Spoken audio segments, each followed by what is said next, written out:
News Talk 1070 KHMO presents On the Mark with Mark Hespin.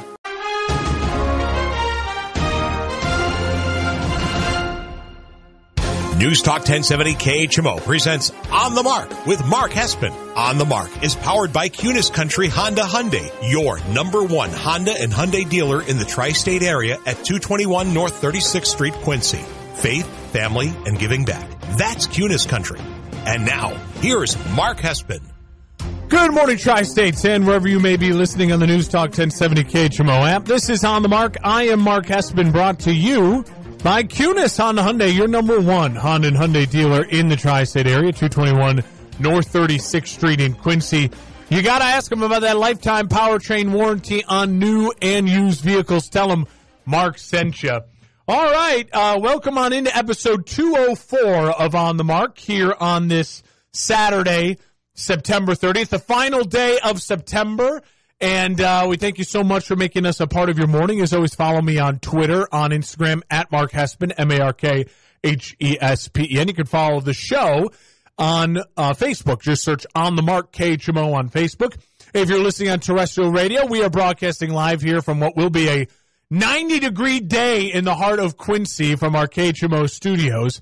And wherever you may be listening on the free KHMO app, or if you're joining us on the Facebook Live. Of course, we always go live on Facebook during the show, and so comment away, join in on the fun there as well. Just search On the Mark KHMO on Facebook. We got a jam-packed show for you today. Of course, we'll go through the entire NFL slate. Dame Lillard traded to the Bucks, as the NBA season will be tipped off 1 month from now at the end of October. So we'll talk a little NBA with that big trade and a couple college football games. But we start at Lambeau Field in the NFC Norris division, as Boomer would say, with the Detroit Lions asserting themselves over the Green Bay Packers. It's Hespin headline number one. Hespin's headlines on the Mark. Yeah, the Detroit Lions, they roared on Thursday night in Lambeau Field against the Packers. The final score was 34-20. It was never really even that close. Jordan Love, 2 interceptions, a couple ugly plays late. And David Montgomery, that dude can ball. 32 carries, 121 yards, 3 tutties. He looks terrific for this Lions offensive line that asserted their dominance and showed why they're, in my opinion, the third best team in the NFC this morning. And even though they are the third best team in the NFC this morning, they are a team that absolutely, I feel this morning, could win the NFC. The Detroit Lions could absolutely win the NFC. And I'll tell you why. The Detroit Lions are not a team that we're used to saying, oh, they got a bunch of dudes. But now the Detroit Lions have a bunch of dudes. They got dudes. So you know what we joke about, like, oh, with the Chargers, they're a great roster because to name dudes. Bosa, Mack, Herbert, Eckler. You know what I mean? Like, you just name all the dudes. Keenan Allen. You can name the dudes, right? Rashawn Slater, the offensive lineman. Or the 49ers, you can name the dudes. Bosa, Armstead, McCaffrey, Kittle, Samuel, Ayuk. You can name the dudes, right? The Dolphins name the dudes. Tua, Waddle, Hill, Mostert. You know what I mean? You can just name the dudes. The Lions have quickly and sneakily become, you can name the dudes, and these dudes can play. They have incredible weapons out of the backfield in David Montgomery and Jahmyr Gibbs. Now, I know everyone's complaining that Jahmyr Gibbs isn't getting enough touches, but I think they're using the rookie running back really smartly. He is a weapon. He will be extremely valuable for them at points in time this season. I think he will have huge breakout moments still, big plays. The kid is a big play waiting to happen, and yet they're not beating him up and getting him injured by loading up the carries. They're letting the workhorse David Montgomery do that. It is a true 1-2 punch in the backfield of 2 really talented players. So I love their backfield. I love your young rookie tight end, Laporta out of Iowa. Here we go, the next great tight end out of Iowa. This kid can play. This kid can ball. And he looks great. He looks terrific early on in the season. Their offensive line, 3 dudes, Sewell, Ragnow, Decker, all of them extremely elite at their positions. And not to mention Equanimeous St. Brown and their second-best wide receiver, Williams, the young second-year player, he's coming back off suspension. He hasn't even played yet this year. You add in on the defense McNeil, Hutcherson, Campbell, Anzalone, and Jared Goff ties it all together. Jared Goff is the opposite of Kirk Cousins. Jared Goff can have some stinkers Sunday at noon, but Jared Goff in primetime is really solid. And Jared Goff has won, and we've seen him prove it on the big stages, winning an NFC championship game, getting his team to a Super Bowl with the Rams. The Lions may be right now the third best team in the NFC, but they absolutely can win the NFC. The only 2 teams that I'd be willing to put ahead of the Lions in the NFC this morning, and I know you're going to say, well, Mark, didn't Seattle beat Detroit? Yes, they did. Seattle's got an interesting makeup to beat a team like Detroit. They've played each other weird recently. I think in the last 3 matchups, each game they scored like over 80 points combined. Something about those 2 teams, they just turn into shootouts. But the Lions can beat you in a shootout. I don't think the 49ers can beat you in a shootout. Now the Eagles can. And the Lions can just ground and pound.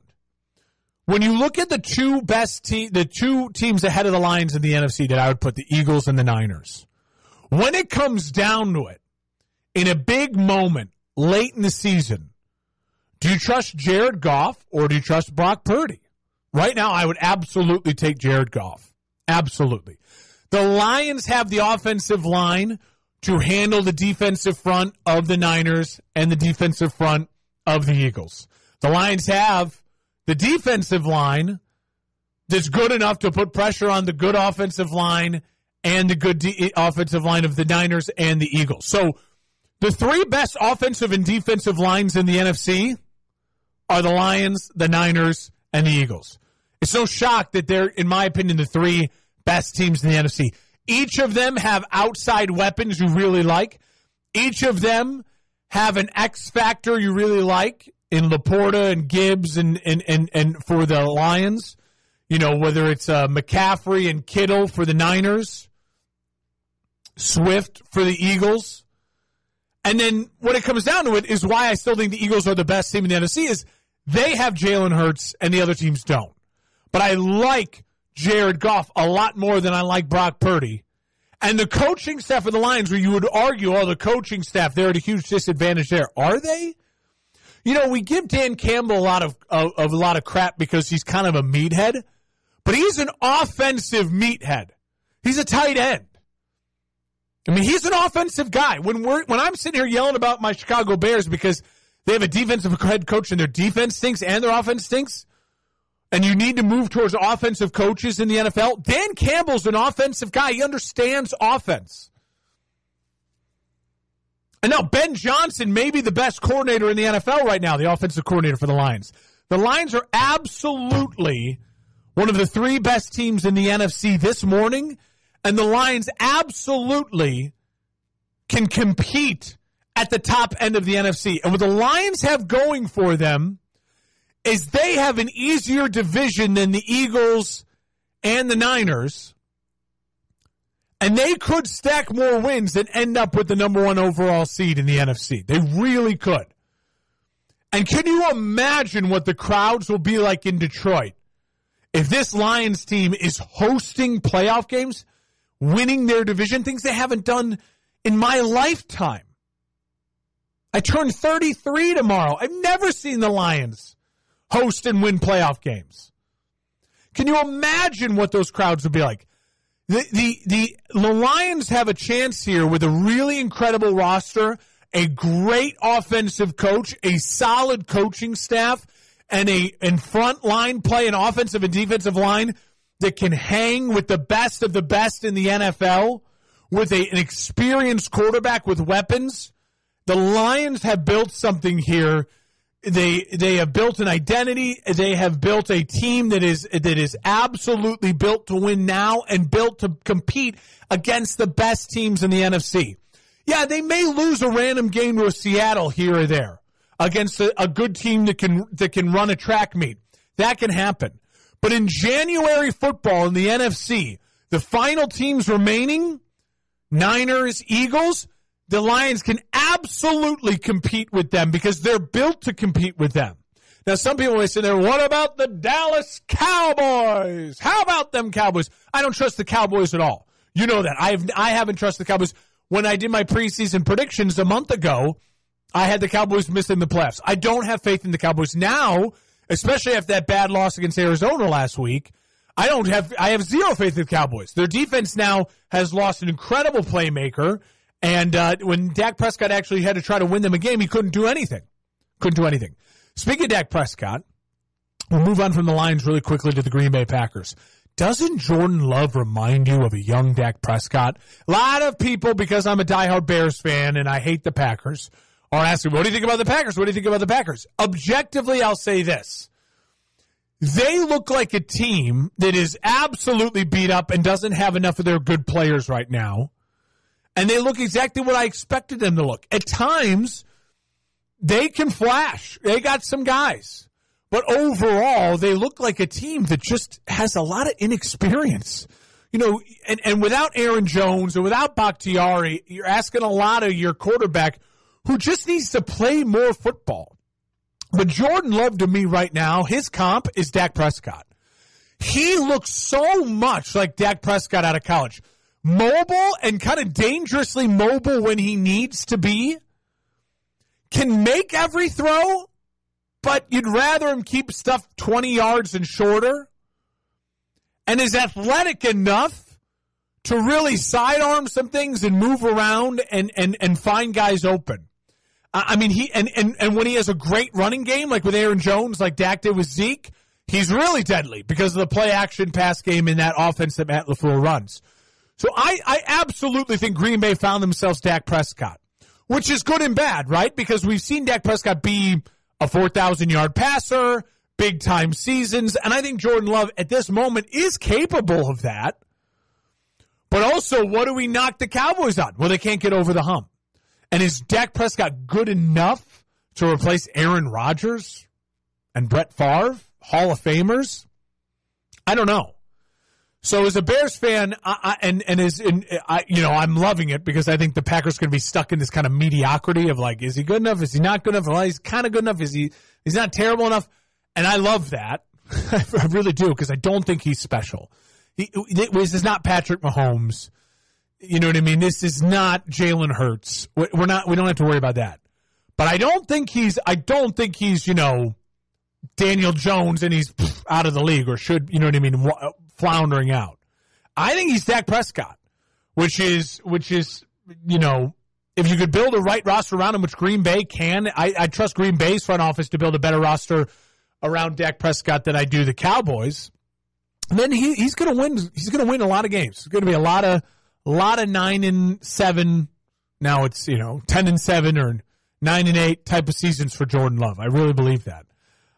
If you're relying solely on Love, if they build up the supporting cast around him, Dak Prescott won 13 games. Jordan Love, I think, could. It's early, but that's my assessment of the Packers and Jordan Love. I think the Packers will miss the playoffs this year. I think he needs this learning. He just needs to play football. The worst thing would be him missing time because of an injury, a nagging little, injury or a big injury. This kid needs to play football. But the Lions right now are a beast, and they are, in my opinion, extremely capable of competing with the top end of the NFC. You're listening on the Mark News Talk 1070 KHMO and the KHMO app. When we come back, let's break down every game in the NFL this weekend. It's On the Mark, brought to you by Cunis Honda Hyundai here in Quincy. When veterans return to... In Iraq, our vehicle was hit. They didn't think I was going to make it. I'm LaToya Lucas, and I'm a veteran. I had to learn to live with the scars, both visible and invisible. DAV helps veterans like LaToya get the benefits they've earned. They help more than 1 million veterans every year. My victory is overcoming my wounds so I can help other veterans. Support more victories for veterans. Go to DAV.org. 1070 KHMO. Welcome on back to On the Mark here on News Talk 1070 KHMO and the KHMO app. We're firing on all cylinders on this Saturday, September 30th, final day of September. We are brought to you by Cunis Honda Hyundai. They are the buying center of the Tri-States. If you're selling your car, you don't have to buy from Cunis to sell your car to Cunis. They will pay top dollar. You don't have to deal with Facebook Marketplace and creepy people messaging you at like, hey, can I come see your car? It's 2 in the morning. Leave me alone. Go over there, get top dollar for your ride at Cunis Honda Hyundai. If you're looking to buy, though, yeah. I mean, come on. Over 3,000 new and used vehicles to choose from. Their network of dealers is second to none. Let's jump into it. Hessman headline number 2, break down every single game in Week 4 in the NFL. Hespin's headlines on the mark. All right, I finally won a game in my lock upset and of the year so far. So on the season total, we've through 6 picks. I'm 1-4-1. So I got on the win column. It's still early. I can battle back. We're learning about these teams, and I like my picks this week. So let's jump into it. Let's start with the Falcons at the Jaguars. This is the international game in London, and I like the Jaguars to bounce back. They're favored by 3. The Jags play well overseas. Usually these games are unders, and usually these games are a little sloppy, and I think that favors Jacksonville just because they have the better quarterback, and they have a little bit more of that desperate urgency right now. The Falcons do match up well against the Jaguars. I'm not going to argue that. I think the line being at 3 is very fair. I think it's a close game. I think it's a low-scoring game. I think Trevor Lawrence takes the Jags on a nice drive towards the end of the game to win it. I say the Jaguars win 24-17, a very comfortable win. Get back in the win column, get right game for the Jaguars. And the Falcons come back down to earth after starting 2-0.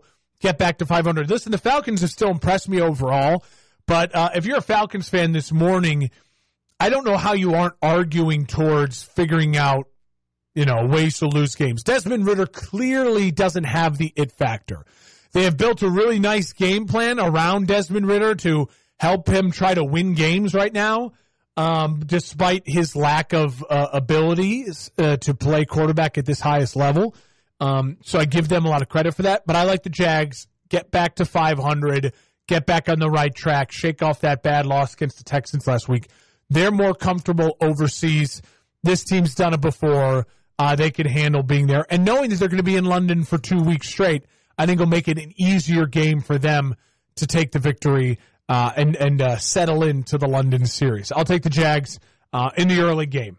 All right, the Dolphins at the Bills. This is the game everyone wants to watch. This game I want to watch, and I don't blame any of us for it. This is a huge learning game, right? We're going to learn so much about where these teams are after this game and the futures for these teams. The Bills have been playing lights-out football the last 2 weeks since that Week 1 dud on Monday night with the Aaron Rodgers injury that kind of just threw everything for a loop. And obviously the Dolphins are one of the 3 undefeated teams. They, hung 70 last week. We all know. I think the Dolphins having to go to Buffalo early in the season, this game is going to be a beautiful weather game. It could be a little rainy, but 60 degrees. I like the Bills. And I know there's no reason for me not to like the Dolphins to win this game, and you can convince me either way, but if I'm trusting my eyes, I'm trusting my gut. The Bills' defense has played really, really special the last 2 weeks. They played hungry, they played fast, and I think, if anything, they will be more prepared for the Dolphins than the previous, teams like the Broncos, who just got assaulted by the speed. They've seen the speed in the last year. They understand more of what that is and what that speed is. Sean McDermott, defensive coach, will have a game plan similar, I think, to what Bill Belichick did, and at least you're not going to stop him, but to slow him down a bit. And Josh Allen, he has been, on a bleeping tear. And I think this is a moment for Josh Allen to reclaim top dog division type things. I just trust Josh Allen in this game more than I'm going to trust Tua. Dolphins defense is very good, but I think the Bills could take advantage of it. I think that the Bills have been running the ball better, and I think their big playability, they can go score for score with the Dolphins if they need to. And I think they will at times. I'll take the Bills close one, exciting game, 30-24, a win at home over the Dolphins. I'll roll with the Bills. All right. Toilet bowl number 1 of the day. The 0-3 Broncos at the 0-3 Chicago Bears. The Broncos are favored now by 3.5 at Soldier Field, and I don't blame that at all. The Broncos are desperate for a win, and the Chicago Bears are, I would say they're, not only are they desperate for a win, they are desperate for any sense of right and wrong, up and down. They are in a tailspin. The Chicago Bears are, their compass is broken. It is just spinning. They're holding a magnet up. There's just no up. I don't know which way is up for this team right now. They are, as I mentioned in my midweek video, which you can see always, I post on the Mark KHMO Facebook page. One of the reasons why you should follow. As I said, they are the worst coached team in football. Worst coached team in football. I don't know what to predict for this game. I'm going to watch it. I'm going to root for my Bears. I think the Bears are very capable of winning this game. I think the Bears at home obviously have looked better so far this season than they have on the road. I don't know what you can make of that. Take of that what you will. Either way, it's not good. It has not been good at all. And I will say this. The Bears have an opportunity here because they play Thursday night against Washington. They have an opportunity to completely change the script on their season in 5 days. You can win 2 games in 5 days and all of a sudden be 2-3 and right so many wrongs for how this season has started. I, as a Bears fan, have to believe that is possible. I want to see Justin Fields come out and ball out. And I do think this Broncos team is going to come out feisty and fiery. But let's be honest. They're in a bad spot. You give up 70 points and you want to bounce back. Well, you're playing against a team that also got embarrassed. If the Broncos didn't play last week, the Bears would have been the biggest embarrassment. I think the Bears come home. I think their offense finds a way to run the football and hit a couple big plays.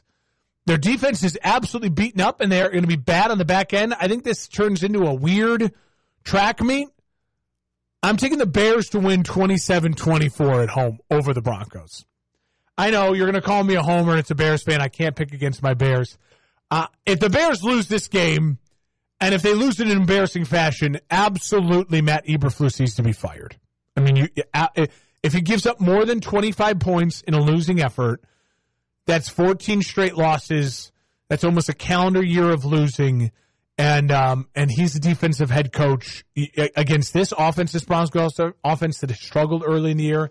He absolutely needs to be fired. So I think it is. Sean Payton's not worried about getting fired. The Bears are the more desperate team, and I think they'll play like it. And I think they get a win. The Ravens on the road against the Broncos. This is my upset of the week.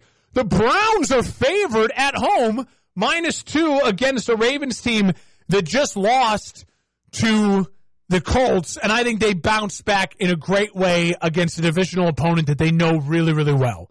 Deshaun Watson played his best game as a Brown last week, and that included a wild 20 yards backwards pass.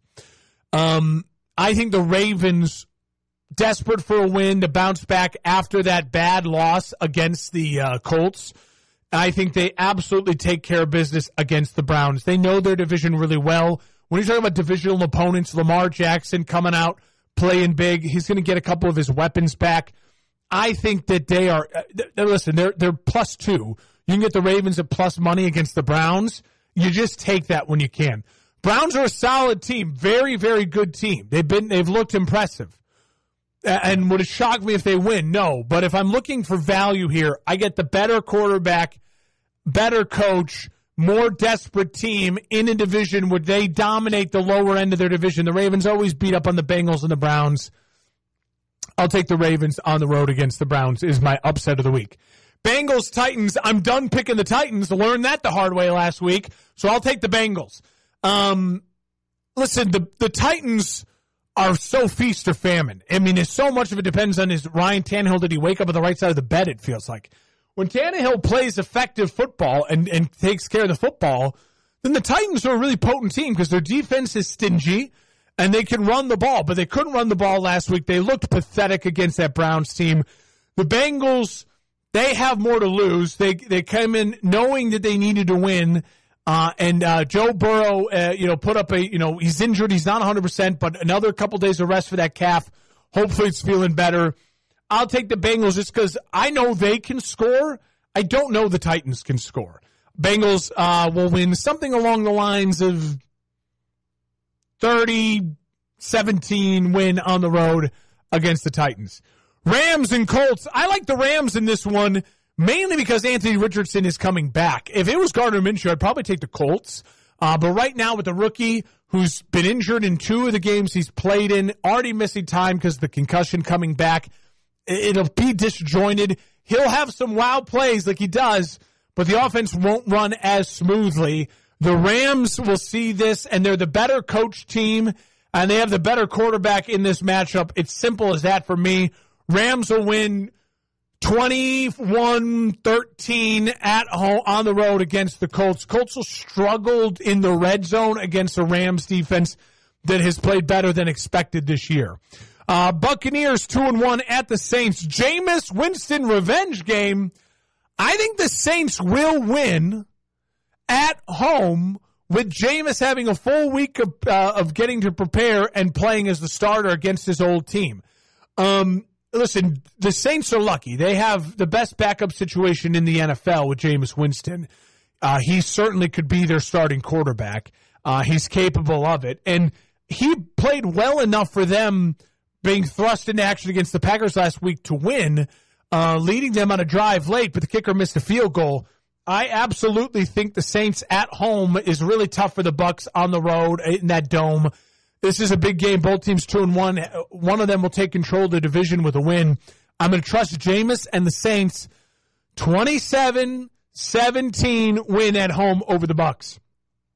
Commanders at the Eagles. Listen, I love the Eagles. You know I do. I think the Commanders, they got off to a really nice start, 2-0. This will be a huge prove-it game for the Commanders. If the Commanders can hang in this game, not get blown out like they did against the Bills, then they might have something, right? They might still be able to really put a wild card berth together. But if Sam Howell looks, like he's seeing ghosts, like he did against the Bills, and he's turning the ball over like crazy, this could get ugly fast again. I like the Eagles. I like them to cover. I like them at home. This will be a do business type of, in and out business type of win for the Eagles. Eagles win 30-20, closer than it looks because, I'll say the Commanders score late, but it'll be an easy win for the Eagles. Jalen Hurts will find A.J. Brown and keep him very happy on the sidelines. You're listening on the Mark News Talk 1070 KHMO and the KHMO app, breaking down every single one of Week 4's NFL games, brought to you by Kunis Honda Hyundai. The other toilet bowl of the week, the 0-3 Vikings at the 0-3 Panthers. The Panthers going back to Bryce Young off of the injury, and that means the Vikings should win. The Vikings will win this game for 2 reasons. Bryce Young is playing, and he has no one to throw to. He's got no weapons and no protection. And so the Vikings defense might actually look competent. And the game is at noon, so Kirk Cousins will be fine. Kirk Cousins plays well at noon when no one's paying attention to him. He'll put up 400 yards, 4 touchdowns, huge game. Justin Jefferson will feast. The defense that was the strength for the Panthers 30 years now beat up and injured. Vikings will win 33-17. They'll be fine. Vikings get in the win column with a win on the road against the Panthers. 2-1 Steelers at the 1-2 Texans. I'm going to tweet out my parlay of the weekend. I already did. You can follow me on Twitter at Mark Hespin, and you'll see this game is part of it. I am taking the Texans to upset the Steelers at home. 2 reasons. C.J. Stroud is playing really good football. they're actually protecting him a lot better than I thought they would to start the year. And even though we don't know the names of the weapons for the Houston Texans, they've been playing pretty darn well. This Collins kid and was it Bell, I think it is, or Dell for the Texans? They kind of come out of nowhere and playing some really solid football. Also, the Steelers offensively, I just don't trust them at all. Steelers are coming off a really emotional Sunday night football game against a historic rival on the road. They're on the road again. This is one of those noon starts that no one's going to really be paying attention to. They should think of it as an easy win because it's a rookie quarterback. Mike Tomlin is usually good at getting his team up for games. I think D'Amico Ryans upset victory. No one's counting on them. I think C.J. Stroud's playing really good football. Right now, C.J. Stroud is playing better football than Kenny Pickett. That's part of it. I mean, that's part of it for me. I like the Texans in a crazy upset win, 24-17. Take care of the Steelers. Texans win at home over the Steelers. All right, we get into the afternoon slate. The 3 o'clock Central Time starts. The Raiders and the Chargers. The Raiders will be without Jimmy G, which means this game will be close early, and the Chargers will look like they're going to blow it, but they'll find a way to win. Chargers will get right. They'll get to 500. They'll get a win in this game, especially if Jimmy G doesn't play. If Jimmy G does play, well, then it's going to be, I think, much closer. But I think the Chargers, second half, will pull away. The defense will feast against Brian Hoyer, I think, is going to be the starting backup for the Raiders. Look for the Chargers to win 30, 13. If there's no Jimmy G, it won't be close. It might be like 14-13 at the half, and then the Chargers will come out and they'll dominate the second half. And the Chargers need to. I mean, they obviously they need to look at this as a absolute business trip. Get in, get out, put up big numbers, get the rookie wide receiver going now that Williams is out for the year. Feed Keenan Allen. And get right game, get back to 500, get their season back on track. Patriots at the Cowboys, 3:25. This is the afternoon game that is going to be worth watching, and I'm taking the New England Patriots to beat the Dallas Cowboys. You know I don't believe in the Dallas Cowboys. Bill Belichick will have a game plan to really frustrate Dak and the Cowboys offense. And this defense of the Cowboys will play better, but without Trayvon Diggs, the okay wide receiver core of the Patriots will have a much easier day. This is going to be low scoring. It's going to be ugly. It's going to be grinded out football. And Dak Prescott is going to make the mistakes that Mac Jones won't. Also, Mac's been under the microscope all week with that Sauce Gardner, crotch grab. Dude is a weird guy. I'm not a big fan of Mac Jones. But I think because he's been under the microscope all week, you're going to come out and see a nice performance from him. I'm going to take the Patriots to win 20-17 in Jerry's world against the Cowboys in a big upset of the weekend. The Cowboys are favored by 6.5. I love the Patriots winning this game. We move on to the late game. The middle slot, the 3:25 Cardinals at the Niners. Nice win for the Cardinals last week, but they come back down to earth. Now they might be able to keep this close, a little momentum and scare the Niners a bit. Niners, I mean, they're such a better team, and they're so well coached, and they have so many guys. Deebo Samuel might be a late scratch for this game. Keep that in mind for the fantasy people out there, myself included. I have Deebo on my team, so I'm trying to remind myself of that. That's a huge part of me saying that out loud. Listen, I'll say this. If the Cardinals win this game, the Cardinals are better than, obviously much better than we thought. And that will be a huge kudos to Nick Gannon and the coaching staff. But a lot of it will be something went wrong with the Niners and they overlooked their own division. I don't think that'll happen. I think the Niners will move to 4-0 pretty easily. Chiefs at the Jets, and here it is. My lock of the week. Chiefs plus 8.5. It's a huge number. It's a lot of points. But this Chiefs defense is the best defense that Patrick Mahomes has had. They are playing incredible football. Incredible football right now. They are going up against an offense that hates their quarterback. The offensive players hate the man under center. The Chicago Bears have issues, but the players all seem to like each other and agree it's not necessarily their fault, and they like their quarterback. The Jets hate their quarterback. That is a terrible spot to be in your locker room. And he's going up against a defense that will embarrass you.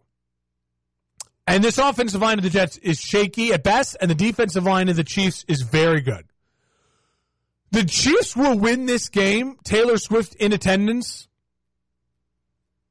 My guess, 30-10. I really, really, really don't see this being close at all. At all. 8.5 is a lot, but I'm going to go to the well. I'm taking the Chiefs plus 8.5 as my lock, and the Ravens plus 2 is my upset. So there you go. I feel good about it. I feel a 2-0 week coming, and I feel like I'm going to get back here close to 500.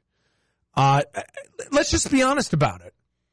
The rumors are already swirling. Do the Jets need to trade for Ryan Tannehill? I would 100%. If Tannehill has a bad weekend this week and the Titans lose, which I think they will, the Jets should absolutely call the Titans and say, we will give you a 4th-round pick for Ryan Tannehill.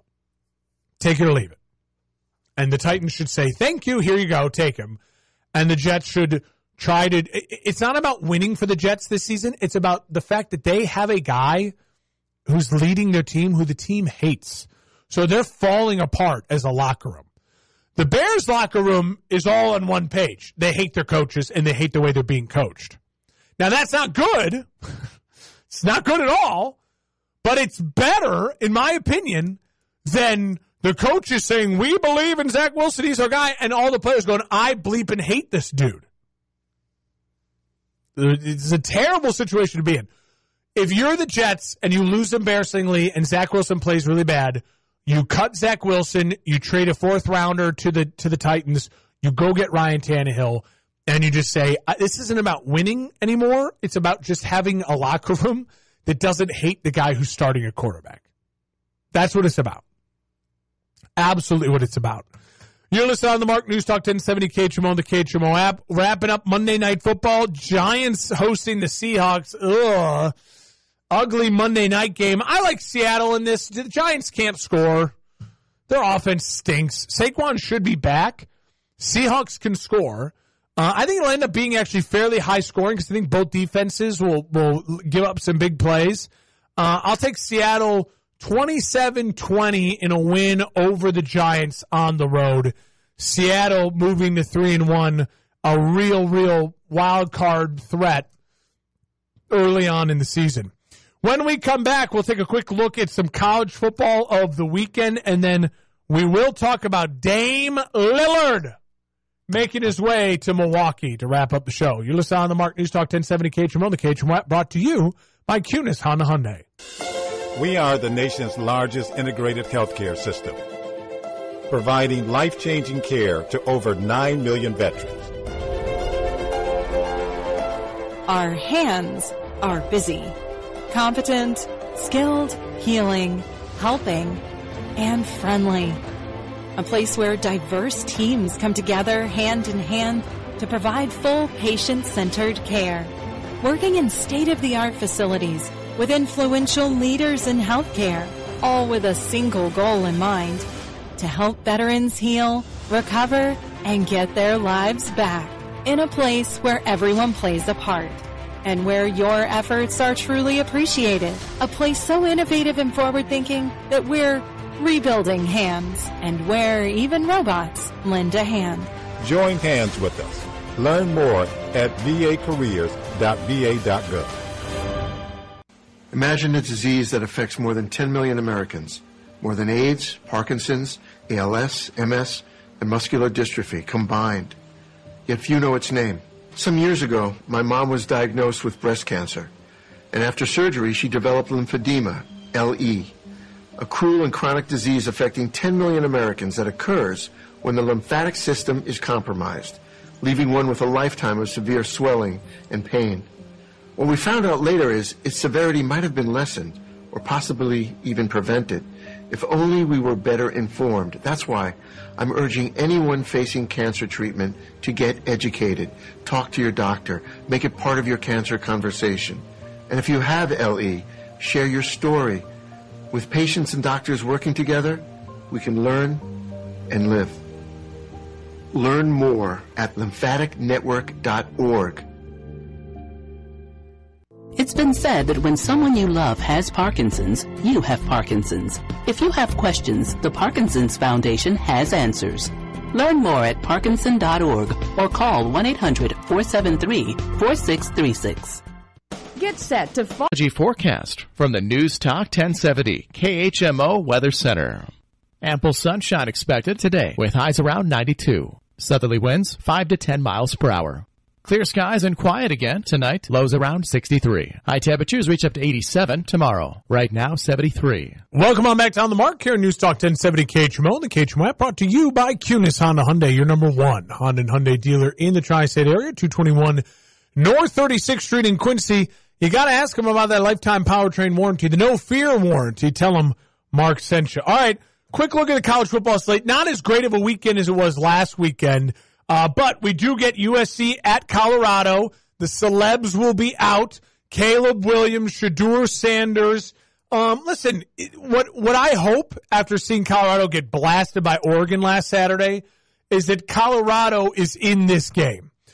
Because that means two things. It means that that USC is not necessarily as great as Oregon, and that is fun to then think about with their potential matchup coming on up.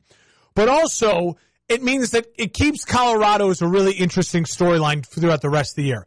As soon as Colorado gets blown out again, then it's like, all right, well, that was fun, but they can't really compete at all with the big boys. Could they upset them? I mean, this is Bo Nix versus Shedeur last week, and now we get Caleb versus Shedeur this week.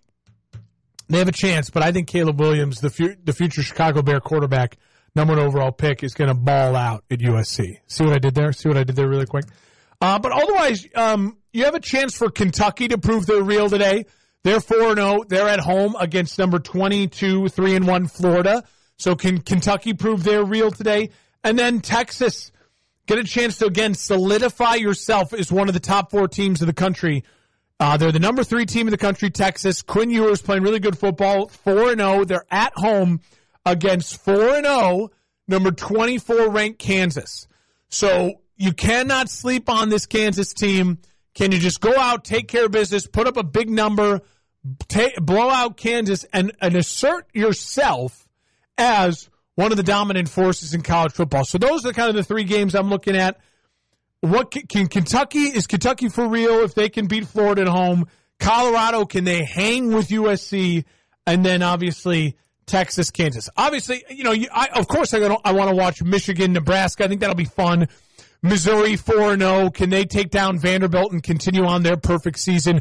LSU number 13 at number 20 Ole Miss. LSU has a chance still to win their part of the SEC, but they got to take care of business at Ole Miss. They can't afford a second loss. Notre Dame, Duke. Can Duke upset the Irish? That would be fun storyline. So there's a couple other fun things in the NCAA this weekend. But the big one will be USC Colorado for sure. When we come back, we'll talk Dame Lillard to the Bucks. It's On the Mark. News Talk 1070 KHMO, brought to you by Cunis Honda Hyundai. A lot of HMO. Welcome on back to On the Mark here on News Talk 1070 KHMO and the KHMO app, brought to you by Cunis Honda Hyundai, your number one Honda and Hyundai dealer in the tri-state area, 221 North 36th Street in Quincy. You got to ask them about that lifetime powertrain warranty on the new and the used vehicles. Tell them Mark sent you. All right, wrapping up the show here, and I just want to end it with the fact that I know it's football season, but we did have a giant trade in the NBA. Dame Lillard, he ends up in Milwaukee, and is all part of a trade for Yusuf Nurkic to go to the Suns and DeAndre Ayton to go to the Blazers. Drew Holiday also ends up on the Blazers, and the Blazers are committed to trading Drew Holiday, which, I wouldn't. Why? I mean, he's a very good player, but there's going to be a lot of people excited about trying to add Drew Holiday to their team. He is an absolute stud. I think my first thought is really quickly, the Suns got better. Ayton is a better player than Nurkic, but Nurkic fits with what the Suns have built way better than Ayton does. Ayton can then go to Portland with the young guard, Scoot, and be like, all right, now we got a big man, a guard, and let's go. Let's be young. Let's run the floor. You know, Ayton is still very, very young, and he's stayed relatively healthy recently. And so, you know, with Jeremy Grant, they've got something there with Penny Simmons, and, you know, they really, really do. And as far as Milwaukee goes, obviously this is terrific. It's terrific news. Milwaukee, obviously, they were my favorite to win the East again anyways. As long as Giannis is in the East, I'm picking the Bucks. They had a disastrous end of their season last year. They knew the biggest, thing for their team was they're built to dominate in the regular season. When it comes to crunch time in the playoffs, they just did not have the go-to scorer. Middleton just hasn't aged right into becoming that go-to guy like he was during their championship run. And they made their team worse defensively, but way better offensively.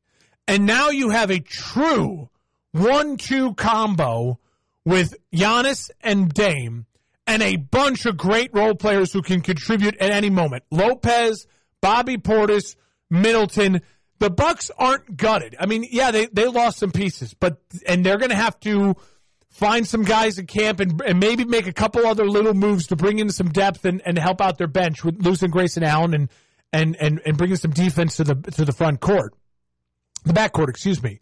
But the Bucks absolutely are the title favorites in the East and should be. And I cannot wait to see how Giannis and Dame mesh. And what I love about this is they brought it in right as camp's about to start. So the NBA season tips off in a month. So these camps are about to open on up. So now Giannis and Dame have the whole camp to get on the same page, figure each other out. It'll be a slow start early, but Giannis will absolutely be smart enough to defer to Dame, and Dame will absolutely be smart enough to let Giannis go when Giannis can just beat up and bully guys down low. I cannot wait to watch this. I mean, this is Shaq Kobe level guard big that we haven't seen since that in that length of time. It is two first ballot Hall of Famers at their positions teaming up. Both of them in their prime still. It's great. Enjoy your football. Hit me up on Twitter. See you next week. Venture X.